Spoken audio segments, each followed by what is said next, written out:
Hello friends, welcome to my channel. आज मैं आप लोगों को बताने वाला हूँ CSIF की भर्ती के बारे में।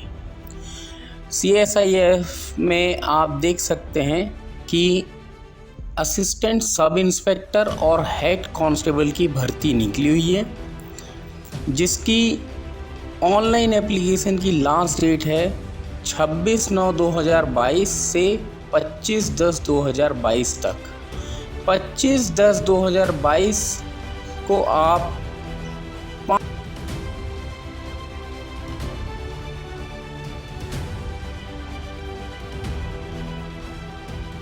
इसमें एप्लीकेशन ऑनलाइन के माध्यम से ही एक्सेप्ट किए जाने हैं। जिसका एप्लीकेशन फिलअप हो जाएगा उसे फिज़िकल स्टैंडर्ड टेस्ट के लिए कॉल किया जाएगा और फिज़िकल स्टैंडर्ड क्लियर होने के बाद ही आपको रिटन टेस्ट और मेडिकल एग्जामिनेशन के लिए आपको शॉर्टलिस्ट किया जाएगा। बट फिज़िकल स्टैंडर्ड टेस्ट के पहले आपका डॉक्यूमेंटेशन भी चेक किया जाएगा। डॉक्यूमेंटेशन टेस्ट होने के बाद में ही आपको रिटन टेस्ट या रिटन एग्जामिनेशन के लिए किया जाएगा selected. Written examination OMR sheet या CBT कंप्यूटर बेस्ड टेस्ट के बेसिस पे हो सकता है। फॉर्म पूरी तरीके से ऑनलाइन मोड ही एक्सेप्टेबल है, जिसका एडमिट कार्ड भी आपको ऑनलाइन मोड में ही दिखेगा। अब बात करते हैं असिस्टेंट सब इंस्पेक्टर के पे स्केल की। इसमें जो पे लेवल 5 यूज़ किया जाएगा, इसी प्रकार हेड कांस्टेबल के पे स्केल की बात करें तो इसमें पे लेवल 4 यूज़ किया जाएगा, जो कि 25,000 से 81,000 तक का रहेगा। इसमें कैटेगरी वाइज अलग अलग पोस्ट दी हुई हैं असिस्टेंट सब इंस्पेक्टर की। साथ ही इसमें जो नेशनैलिटी है वो इंडियन होनी चाहिए। और असिस्टेंट सब इंस्पेक्टर की जो हमें वैकेंसी दी गई है ये मेल फीमेल वाइज दी है, साथ ही साथ डिपार्टमेंटल एग्ज़ाम की भी अलग से है।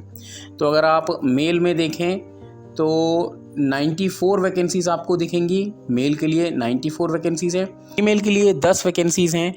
डिपार्टमेंटली 19 वैकेंसीज़ दी हुई हैं और टोटल वैकेंसी अगर हम देखें तो 122 vacancy total assistant sub inspector की है। हेड कांस्टेबल के लिए 418 वैकेंसी दी हुई हैं। एजुकेशनल क्वालिफ़िकेशन की अगर मैं बात करूं तो एटलीस्ट उस पर्सन ने इंटरमीडिएट +10+2 का सर्टिफिकेट एग्जामिनेशन पास किया, मतलब ASI के लिए आपको 12वीं का एग्जामिनेशन आपने पास किया हो, ये आपकी एजुकेशनल क्वालिफ़िकेशन है। और ये सारे फॉर्म जो है ऑनलाइन एप्लीकेशन फॉर्म ही इसमें भरा जाना है। एज लिमिट की अगर मैं बात करूँ तो 18 से 25 साल के बीच में आपकी क्या होनी चाहिए, एज लिमिट होनी चाहिए। ठीक है, कब तक होनी चाहिए तो 25/10/2022, मतलब कह सकते हैं हम जो व्यक्ति 26/10/97 से लेकर 25/10/2004 तक के बीच में पैदा हुआ है वो व्यक्ति इस फॉर्म को भर सकता है।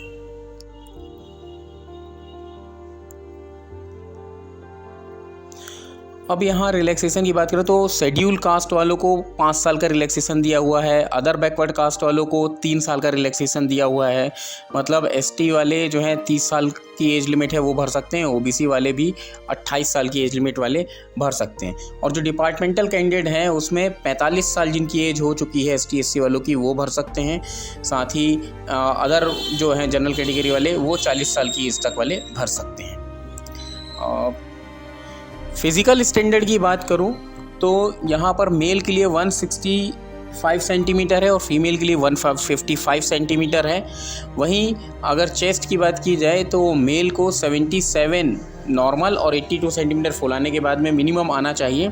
और शेड्यूल कास्ट लिए ओपन वालों के लिए, शेड्यूल कास्ट ट्राइब वालों के लिए 78 है ना, 76 फुलाने के बाद नॉर्मल और 81 फुलाने के बाद होना चाहिए।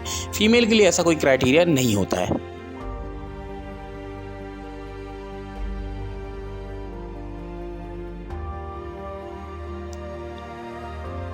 किसी के भी हाथ पैर या शरीर पर टैटू नहीं होना चाहिए। टैटू वालों को ये लोग नहीं लेते हैं जनरली। आई साइट की अगर हम बात करें तो आई साइट जो है तो आपकी बेटर आई होनी चाहिए, है ना। नियर विज़न जो होना चाहिए बेटर होना चाहिए, जिसका उन्होंने दिया हुआ है N6, है ना, बेस्ट है।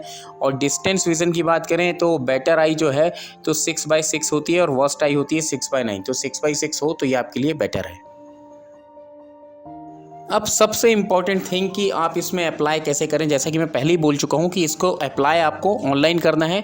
जो कि आप CISF की ये जो साइट है इस पर जाकर आप ऑनलाइन अप्लाई कर सकते हैं।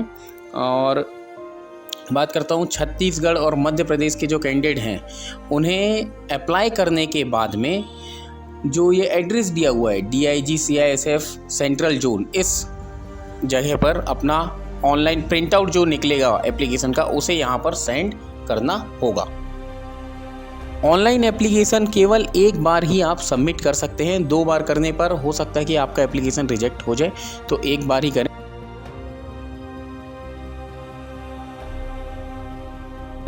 इसमें एप्लीकेशन फ़ी जो है 100 रुपीज़ है, जो कि सबसे मिनिमम है।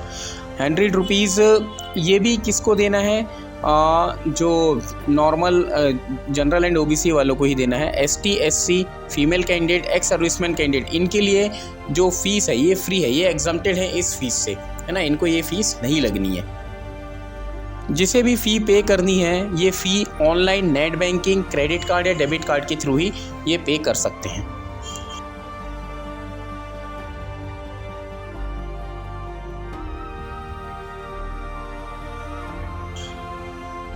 अब बात करते हैं फिज़िकल स्टैंडर्ड की। सबसे पहले फिज़िकल टेस्ट में आपको हाइट बार टेस्ट देना होगा, जिसकी हाइट जो हाइट के लिए रहेगा, इसके जो भी हाइट के लिए फुलफ़िल हो जाएगा उसे फिज़िकल स्टैंडर्ड के लिए सेंड किया जाएगा। जैसा कि पैरा 5.3 में दिया हुआ कि आपको फिज़िकल स्टैंडर्ड के लिए क्या क्या करवाया जाएगा, दौड़ वगैरह ये सब। जिसका फिज़िकल स्टैंडर्ड निकल जाता है वही कैंडिडेट क्या होंगे, आगे डॉक्यूमेंटेशन के लिए एलिजिबल होंगे। डॉक्यूमेंटेशन में आपको आपके सारे सर्टिफिकेट्स वहाँ पर प्रोड्यूस करने होंगे, 10th 12th और ST SC OBC का कास्ट सर्टिफिकेट, है ना, ये सारे सर्टिफिकेट आपको वहाँ पर प्रोड्यूस करके दिखाना होगा। जो भी सर्टिफिकेट प्रोड्यूस नहीं कर पाएगा वो फेल हो जाएगा, वहीं पर से चला जाएगा। तो जैसा कि मैं बता चुका हूँ, मैट्रिकुलेशन सर्टिफिकेट आपको देना ही होगा आपका एज प्रूफ के लिए। एक्स सर्विसमैन वालों को डिस्चार्ज सर्टिफिकेट देना होगा, कास्ट सर्टिफिकेट सभी को देना होगा। इसके बाद सर्टिफिकेट फ्रॉम कैंडिडेट, जो भी मतलब इसको नहीं दे पाएगा वो क्या हो जाएगा, फेल हो जाएगा आगे के उसके लिए। और ये जो सर्टिफिकेट है कास्ट सर्टिफिकेट, ये एटलीस्ट डिस्ट्रिक्ट मजिस्ट्रेट या इस लेवल का ही होना चाहिए, वहाँ से ही साइन किया हुआ, जिसका एनेक्स्चर में दिया हुआ है, लास्ट इस फॉर्म के लास्ट में दिया हुआ है। अब हम लोग बात करते हैं कि एग्जामिनेशन कैसा होगा। तो एग्जामिनेशन आइदर OMR सीट पे भी हो सकता है, कंप्यूटर बेस्ड टेस्ट भी हो सकता है, ये अभी इन लोगों ने क्लियर नहीं किया है। और ये जो एग्जामिनेशन का सिलेबस है ये क्लियर है, इसमें 4 पार्ट में ये एग्जामिनेशन होना है, part A B C D। इसमें सबसे पहला है जनरल इंटेलिजेंस पार्ट, जिसके 25 क्वेश्चन होंगे, 25 मार्क्स के। जनरल नॉलेज होगा 25 मार्क्स का 25 क्वेश्चन। अर्थमेटिक होगा जिसमें 25 मार्क्स का 25 क्वेश्चन होंगे। जनरल इंग्लिश और हिंदी है जो कि 25 मार्क्स का है और इसके 25 क्वेश्चन होंगे। इसके सॉल्व करने के लिए लगभग 120 मिनट्स लगने हैं। तो जो भी बच्चे SSC PSC UPSC की तैयारी कर रहे हैं वो लोग इस रिटन एग्ज़ाम को ईजिली क्लियर कर सकते हैं।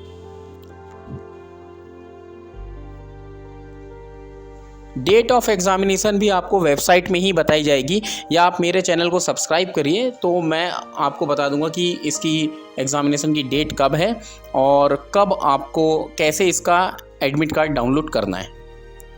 रिटन एग्जामिनेशन का जो पेपर होगा वो 12th स्टैंडर्ड के बराबर ही होगा, मतलब जैसा 12वीं में पेपर आता है 12th स्टैंडर्ड के लेवल का ही होगा। अब बात करते हैं इसके फॉर्म फिलअप की।